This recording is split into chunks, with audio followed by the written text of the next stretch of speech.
This is my absolute favorite segment that we do right here on the channel. We don't do it often, but when we do, I absolutely love it.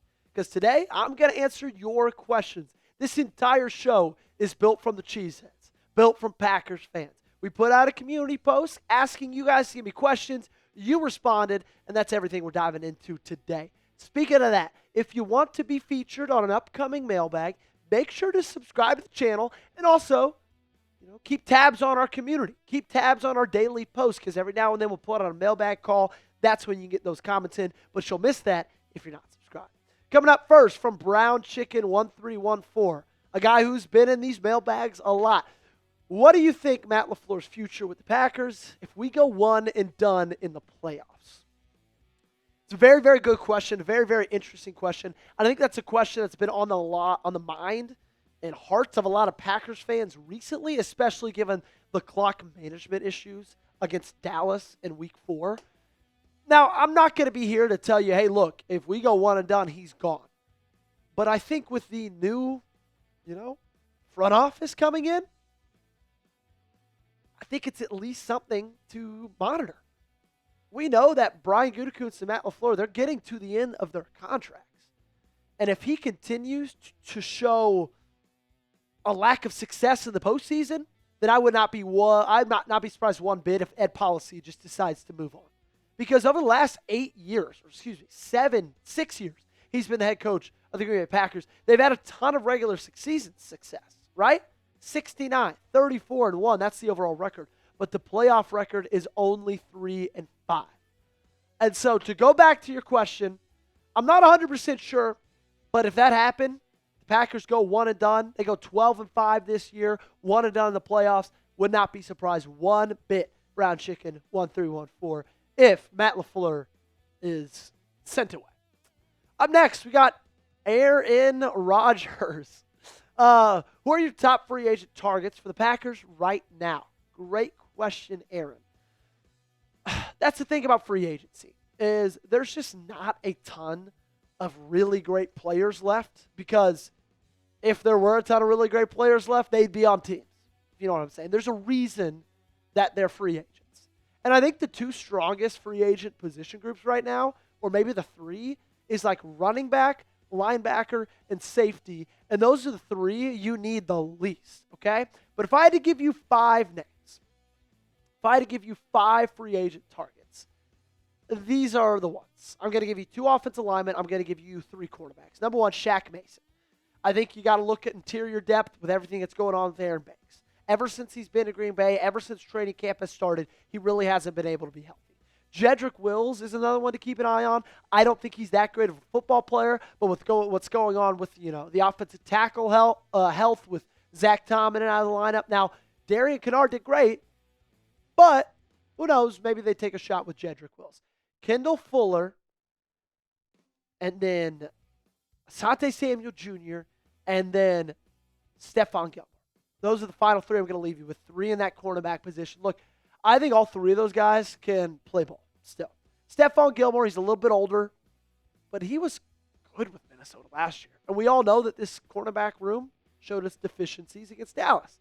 Asante Samuel Jr., we've talked about him already this week. He's got those injury issues, the big ones you got to monitor. So I wouldn't say I'm 100% gung-ho on him. Kendall Fuller, I still think he's got some good football left in him. And again, if this cornerback room continues to play how they did against the Cowboys on Sunday Night Football, you're going to have to do something in the free agency route. Who are your top free agent targets for the Packers right now? You let me know in the comment section down below. I gave you 5, okay? I want you, just give me 1. Give me 1 down below in the comment section. Lord of Nugs. What's the status on Watson and Reed? When do we think they'll return? Right now, the status on Christian Watson, as of our latest update, in the current time of recording this video, there's a chance he comes back to practice next week, which means there's a chance he's back to play when they come back for the bye week in week 6, which I think would be something that's phenomenal. Now for Jaden Reed, we haven't gotten really any new updates since he officially got that surgery. Remember, he ended up getting surgery on the foot and the collarbone, which is what he broke against the Commanders on Thursday Night Football in Week 2. I would expect to see Jaden Reed, if he's back this year, like early, middle December for that late stretch and then into the playoffs. I think that's the most important. But right now, I still like this wide receiver room. Get him healthy, get him ready to go, and if you can get him back 100% by the time the playoffs are around, I'm fine with that. Nathan Manning, one of the long-lost Manning brothers, says now that Love is healthy, should the Packers call the Bengals back to accept their trade offer for Malik Willis? Great question, Nathan.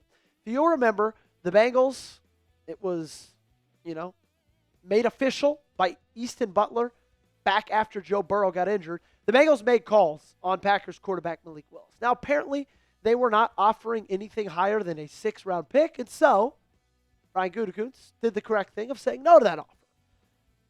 If Jake Browning goes out there and just throws another absolute stinker on Sunday, I wouldn't be surprised if maybe they recalled and re-upped their offer.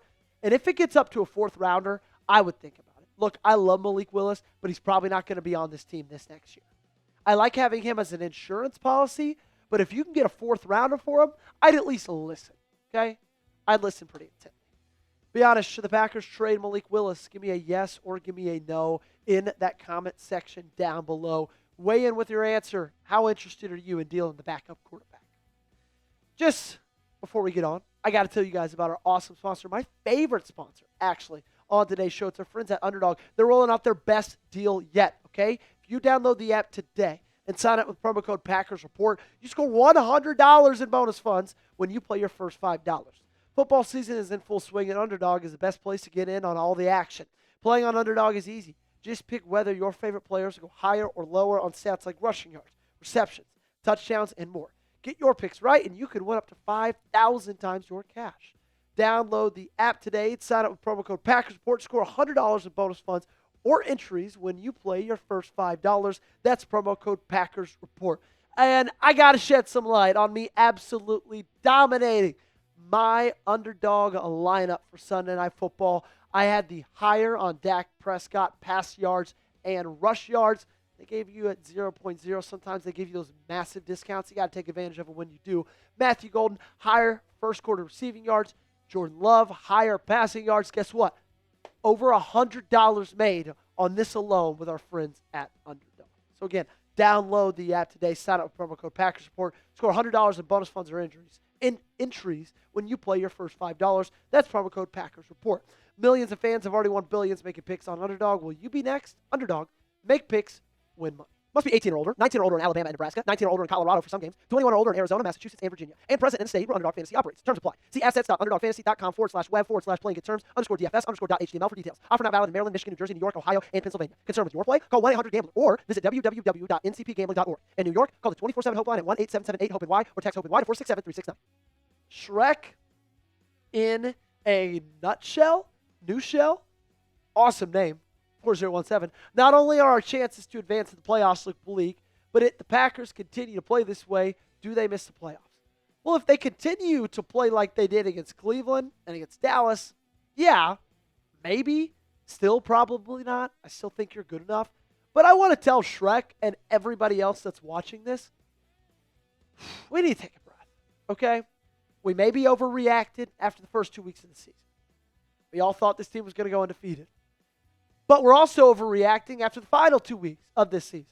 After now, we think this team's going to lose every single game they play from here on out. In reality, it's somewhere in the middle. You're still a good team, but you have your flaws.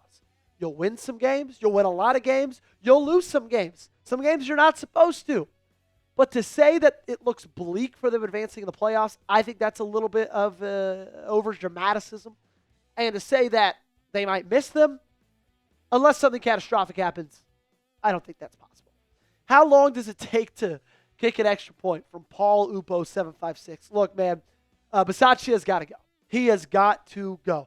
He's the highest paid special teams coordinator in the National Football League yet. In my opinion, he might be the worst special teams coordinator in the National Football League. It seems like the operation's taking forever, and other teams are taking advantage of that. Dallas, Cleveland, both blocked kicks, blocked field goals, blocked extra points. Turning points in both those games. If neither of those kicks get blocked, you are 4-0. You tied with the Cowboys. That was a 3-point swing right there because they returned it. You lost to the Browns. Well, You would have made that field goal, you probably win that ball game. Interesting, man. It's interesting, and something's got to change. Michael Scott, the Michael Scott, 1658, coming in with our last question. Funny how 2 weeks ago the Packers were the best team in the league and on a bullet rail of the Super Bowl. Now they might not even reach the playoffs. Fortune could turn just like that quickly in the NFL, can't they? Yeah, and I'm going to say the same thing to you as I said to Shrek, and I think you get it, that like both of those are overreactions. But yeah, fortunes can turn just like that. Look at the Baltimore Ravens. They came into the year as Super Bowl favorites. At one point, 5 minutes up in the fourth quarter, game one against the Buffalo Bills, they're up 15 points. And from that instant to now, they are 1-3. And Lamar Jackson's hurt. Everybody's hurt on that team. And they might be looking at 1-5 by the time they go into their bye week.